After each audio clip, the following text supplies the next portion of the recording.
Today I'm interviewing Jean Bauer, co-founder of Farm Sanctuary and the author of Living the Farm Sanctuary Life, which is a guide and cookbook to eating mindfully, living longer, and feeling better every day. Who doesn't want that? You can buy the book on April 7th. There are recipe contributions from vegan chef extraordinaire Tal Ronan, my favorite raw chef Matthew Kenny, also from many celebrities, including Ellen DeGeneres. All the recipes look delicious, and the photographs are stunning. I hope everyone who says they love animals buys this book. Hi, Jean, and welcome to the Ordinary Vegan community, and congratulations on your book. Oh, thank you very much. It's great to be with you. I asked our Ordinary Vegan community members what they would like to ask you, and here are a few of their questions. The first question is from Jennifer, and she wanted to know what you hope to accomplish with this book. I hope this book reaches many people who may not be able to visit Farm Sanctuary and bring the feel of the organization and the place to people all over the country and maybe even all over the world. Michael wants to know how you got started in Farm Sanctuary and what were your biggest hurdles.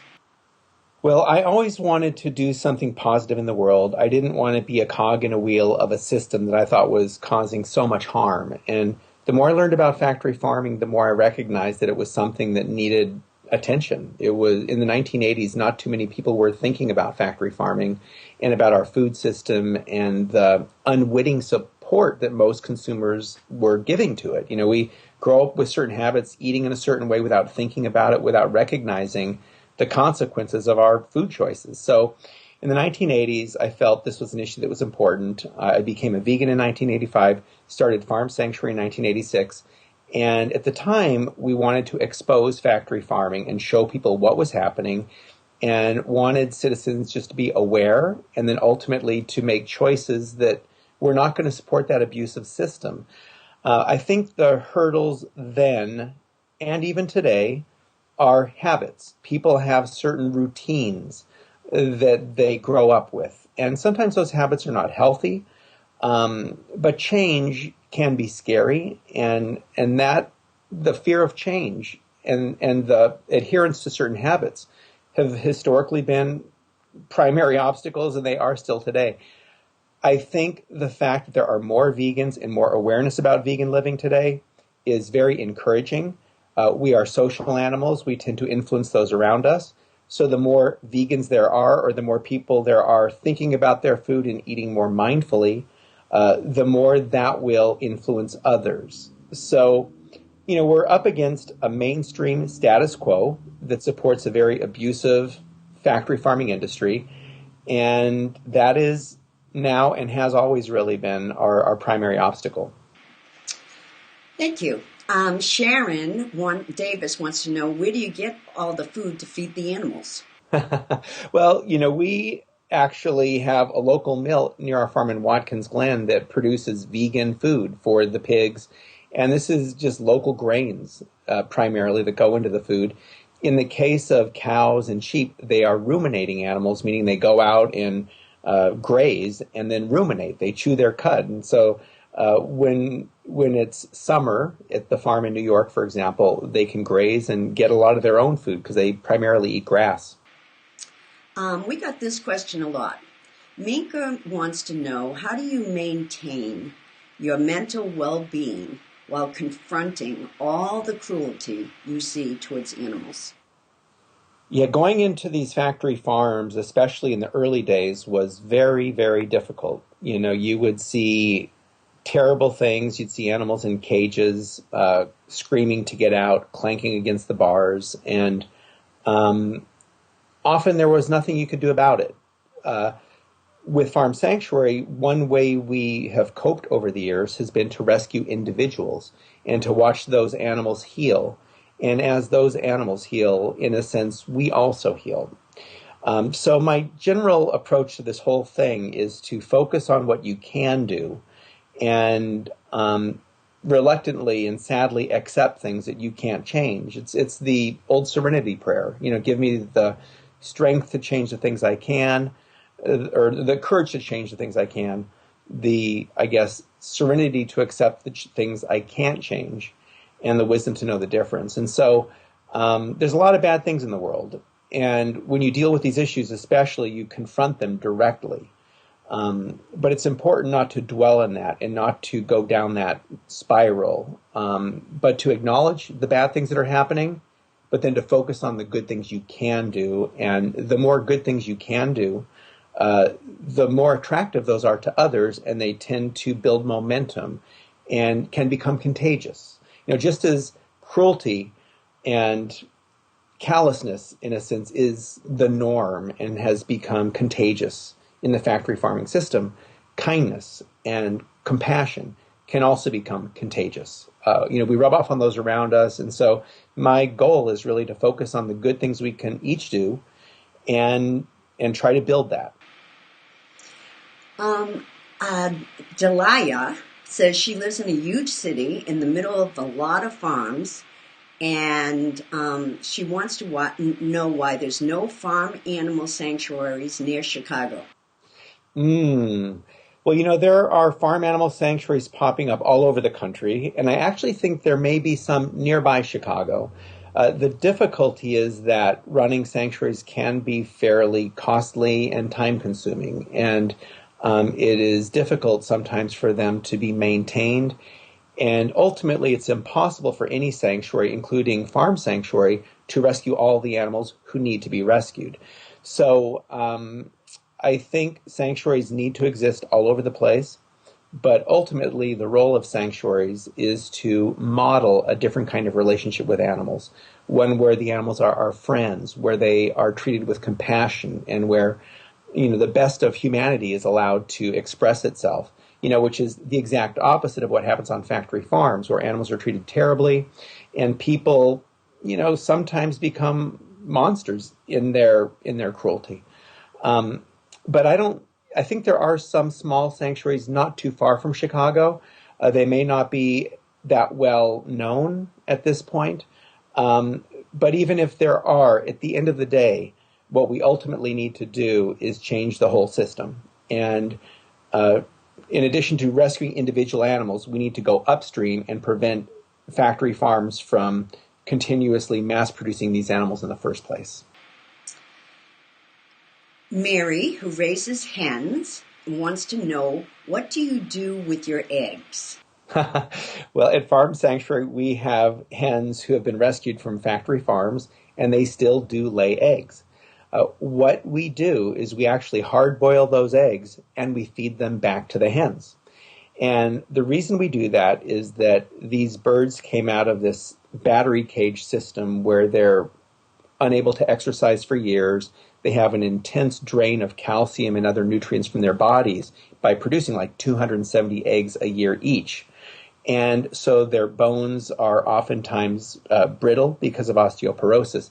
So by feeding them the eggs, we actually help replace some of the nutrients they've lost over the years.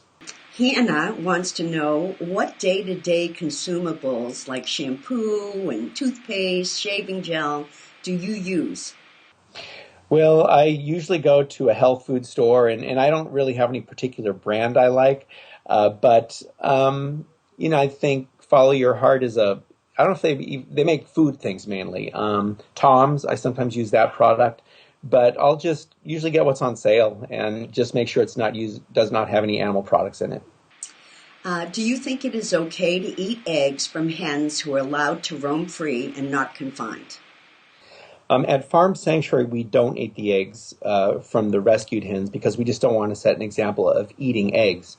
But if somebody has a chicken who they have rescued, and if that bird is laying eggs, it's hard to come up with an ethical reason why there's a problem with eating those eggs. The danger, though, is that sometimes people will say they have chickens in the backyard and they eat the eggs and they want to suggest that that's all fine. But sometimes people who have chickens in the backyard will buy them from a hatchery. And the hatchery industry is abusive, and oftentimes they will produce specific egg-laying birds, and the males are not useful, so the males will be killed and the females sold as egg layers. So the only way, I think, to ethically have an egg-laying hen is to rescue one from the factory farming system. And every year, millions of spent hens is what the industry calls them. These are the females who have been in battery cages for a year or two and are no longer profitable, are killed. And people can rescue those individuals, take care of them, and if those hens lay eggs, I don't see a problem with a person eating them, as long as the hen is first and foremost seen as a companion and a friend, not as an egg production unit. And that means that if the hen stops laying eggs, that she will continue to be taken care of and have a good life with the family. So that's, it really, to me, boils down to the relationship. And the question is this a mutually beneficial relationship, or is it one that is exploitive? And I think there can be a mutually beneficial relationship, as I just described, with rescued battery cage hens who get to have a good life and where people, might eat their eggs.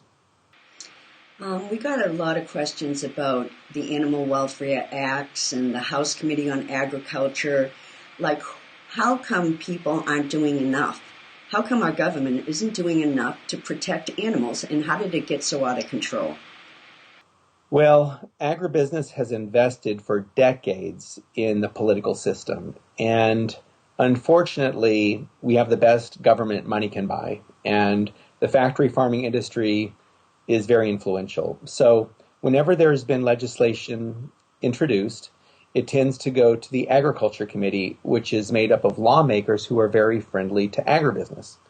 And they represent the interests of agribusiness. So, and not only do we have difficulty passing laws to protect animals, we also have to fight against laws that are put in place to protect factory farms. For example, there are these ag-gag bills now being introduced across the U.S.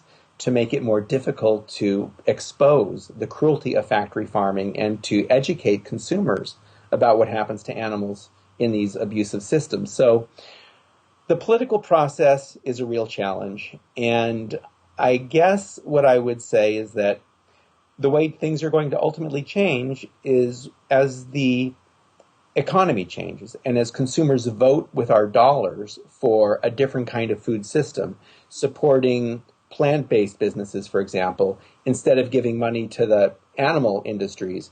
Because when we give money to the animal industries, that can sometimes find its way into the pockets of politicians.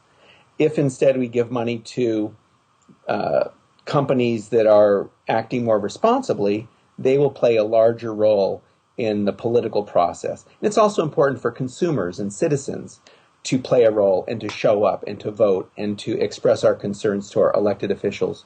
But when it comes to policy making with regard to farm animals, the agriculture committees who have a lot of authority over those issues tend to be pretty beholden to the factory farming industry, unfortunately.